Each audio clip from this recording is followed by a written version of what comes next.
Thank you for joining me. I wanted to talk to you today about a very important fundamental building block in any healthy relationship. I read an interesting article published by Psychology Today that offered 7 ways to build trust in a relationship. Some of you have heard that old saying that trust, though it's very hard to build, can be easily torn down. So with that thought in mind, I think it's important that all of us be very intentional about maintaining and building trust in all of our relationships.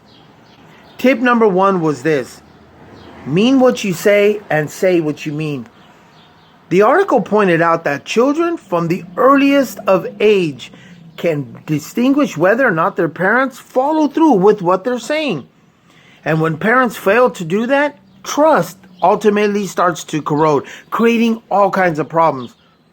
And isn't that true with all of our relationships?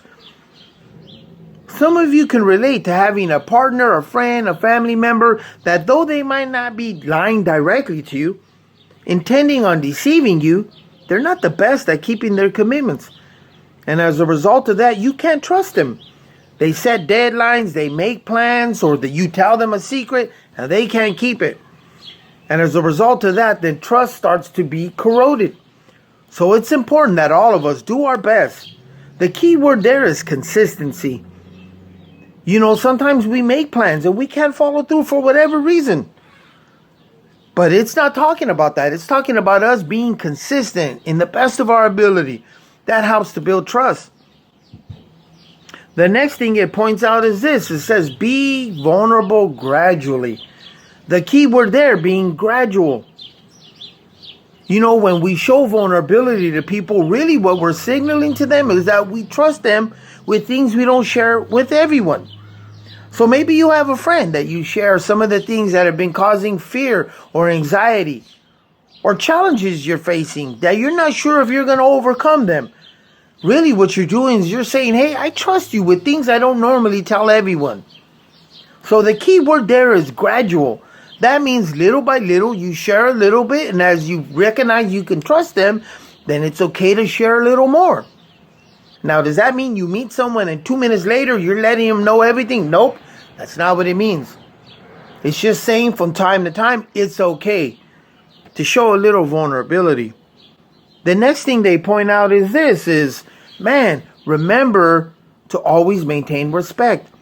The article points out that sometimes when it comes to the people that we care about the most, friends and family, sometimes we take off filters that we wear out in the community in public. Sometimes when we're out in the public, we don't say things that come to our mind. But sometimes with the people we care about the most, we come off as disrespectful. And ultimately that starts to corrode trust. Because there's nothing more painful than being belittled or talked to in a condescending way by someone we really care about. So we all need to think about that. The people we care about, they deserve the best from us, and we want to give them the best. So let's be thoughtful of that. Give the benefit of the doubt. This is interesting. Have you ever met someone that has trust issues? Doesn't trust anyone at any time for anything? Do you like to be micromanaged? None of us like that. Now, is there anything wrong with validating things? There's nothing wrong with that. But there comes a point where, guess what? If no one's giving you a reason not to trust them, then you got to afford them a little bit of trust. Because no one likes to feel like they're not being trusted. Have you ever felt that way? So until someone shows you that they can't be trusted, it's okay to give a little trust. It will continue to build and grow upon itself. The next thing that's pointed out is this, is express feelings functionally. They called it tough conversations.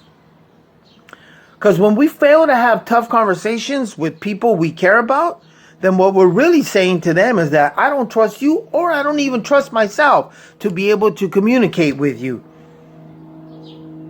So you want to build trust in a relationship? Be willing to have those challenging conversations. The next thing that's pointed out is this, is take a risk together. I thought that was interesting. Do something that's out of your comfort zone for both of you.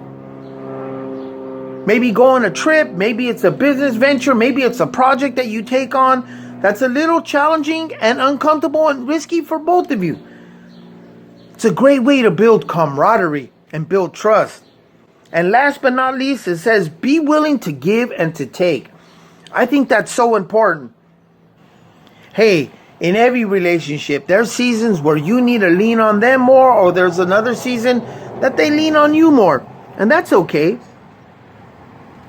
We got to be able to give a little, and we know that when we need it, they'll be there for us.